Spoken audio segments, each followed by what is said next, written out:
ay buhay na walang hanggan sa pamamagitan ng ating Panginoong Jesucristo.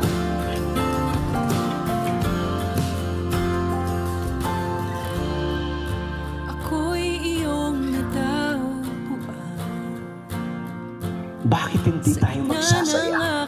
Bakit hindi tayo magpapasalamat? Ngayon, alam na natin na meron tayong pag-asa na balang araw pupunta tayo dun sa langit. Bakit sinabing kamangha-mangang biyaya? Kasi, imagine niyo kaaway tayo. Hindi tayo karapat-dapat. Pero ano nangyari? Pinatawad, kinahabagan. Inalis yung sumpa, binigyan ng buhay na walang hanggan. Ang regalo, wala kang ginawa.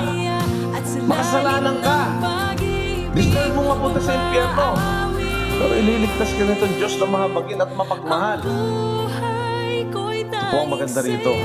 Bago ka mapunta sa langit, kailangan i-consider mo muna, aminin mo sa iyong puso't isipan na ikaw ay ungodly, unworthy person. Pagka daw sumampalataya ka sa ating Panginoon Jesus, i-credit sa iyo ang ang buhay na walang hanggan.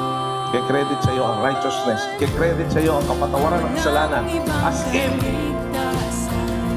you are a righteous person. As if you are a godly person. The ungodly becomes godly.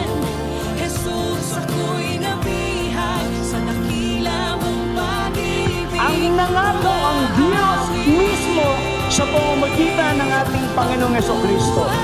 Ang bawat isa sa atin ay meron pong kanya-kanyang kwento kung paano natin nakilala ang ating Panginoong Jesucristo.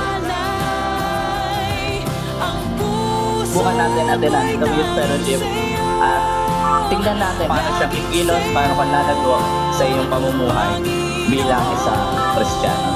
We encourage you every Sunday, kung may time po kayo, just like Mary, that you choose the better thing. No? You choose the one thing which is to study the Word of God. May nga po na hindi biro mag-lead ng isang pamilya, lalo na po tulad nating mga bagong asawa. That's why we have this group to guide us to be a husband and a wife and a parent that God wants us to be. Group na to na I think makaka-help po sa lahat po sa atin, lalo na po sa mag-asawa, para malaman po natin kung ano po ba yung design ng Panginoon sa marriage. And welcome po kayong lahat, kahit anong age po ng mag-asawa. God is sustaining us. Ang Panginoon po nagsustain na rin.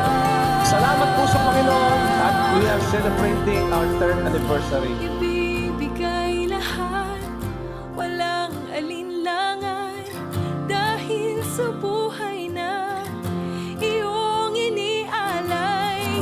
Ibibigay lahat, Bilang nakatanggap ng mapalad na pag-asa, kinakailangan maging mapagpasalamat tayo sa Diyos.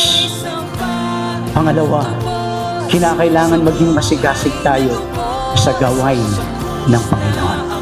Habang inihintay natin ang Panginoong Hesus sa kanyang muling pagbabalik, samantalahin natin yung pagkakataon na ibahagi ang mabuting balita kahit kanino.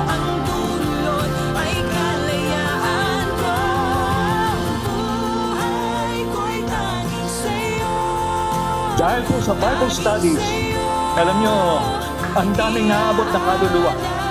Kaya lagi ko nga po kayo encourage na sana magbukas po kayo ng Bible study, mag-imbita kayo ng mga kapitbahay nyo. Buksan ninyo ang inyong mga tahanan. Marami po doon ay mga aktibo pa rin dumadalo sa church ngayon sa Peña Francia. Let us enjoy the Lord, praise the Lord for everything. It is only by God's grace and it's only by His will that we are standing here. Kinikilala natin na sila po ay naglilingkod na sa Panginoon. Kinikilala ang mga mahalagang kontribusyon ng mga kapatid na ito sa kanyang matapat na paglilingkod sa Panginoon sa ating iglesia.